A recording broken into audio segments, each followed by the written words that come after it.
Let's say that I had a much larger task list and it was meetings and calls that go into the next few months. Well, then I might want to focus in on certain types of calls, or I might want to focus in just on meetings.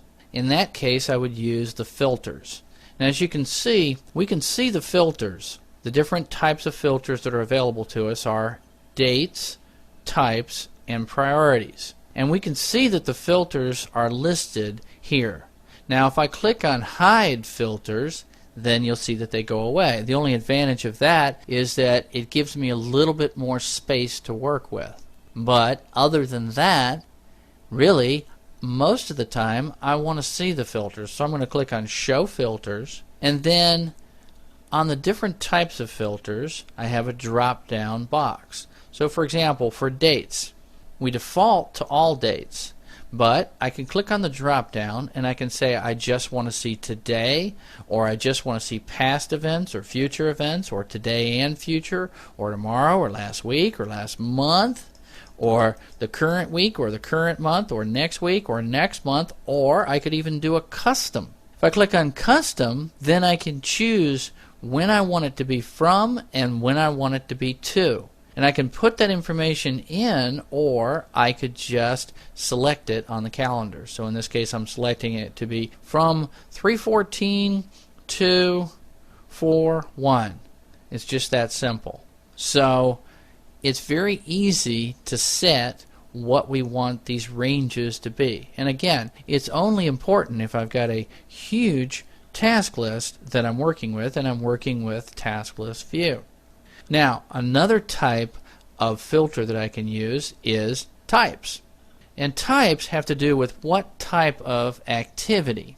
In other words, is it a call, is it a meeting, a to-do, marketing call? Do I want to select them all? So if I have unselected some of them and then I click on all, it just reselects all of them. If I want to deselect all of them and then just select, for example, I just want to see meetings, then I click on none and then click on meeting.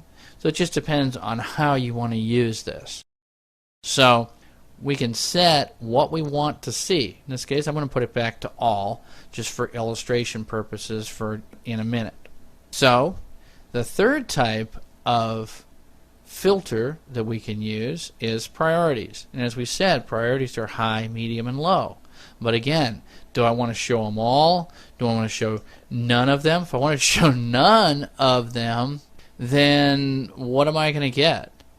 So chances are what I want to do is show either all the low, all the medium, all the high, or whatever I want to set, so that I filter that information down to usable form. When we talk about filtering it to usable form, another one of the choices that I make to make sure that it's filtered to usable form is options. If we click on options, we get the opportunity to show private, only show timeless, show cleared tasks, show Outlook tasks, or even customize the columns.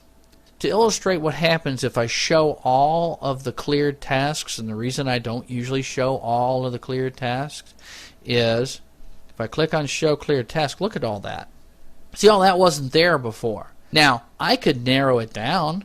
We could illustrate, for example, if I just wanted to show types, I just want to show calls, right? So I say none and then call, okay, and then click, and you'll see that it'll rearrange it, and now I'm just showing calls. But still, I've got a lot of information there that is not useful to me anymore. From a historical perspective, maybe it is. Let's look at just meetings, and then click on here and let it rearrange that. Well, you'll see then that we have lots of meetings that were cleared, and then we've got the two of them that we really care about, which are the ones that are coming up. So now if I were to go back to options and say, but don't show me those cleared tasks anymore, then I clean it up. We can also decide what users we want to show the information for. For example, if we are managing somebody else's database and we want to see the users that we're allowed to manage, we can click on select users. In that case, maybe I want to focus in on Bill Ferguson instead of focusing in on Chris Huffman. We'll talk more about managing somebody else's database a little bit later on. But you can see then that using the filters allows me to see just the information that I want, and therefore be able to use my time in a more efficient way. And that's the whole idea, is using my time in a more efficient way. Now, I've got my schedule all set up. Let's say that I've got it all set up and everything is set for the future. And of course, nothing is ever going to change, right? Of course, in real life, things change. So we need to know how to modify activities that are already previously scheduled. And we'll take a look at modifying activities that are previously scheduled next.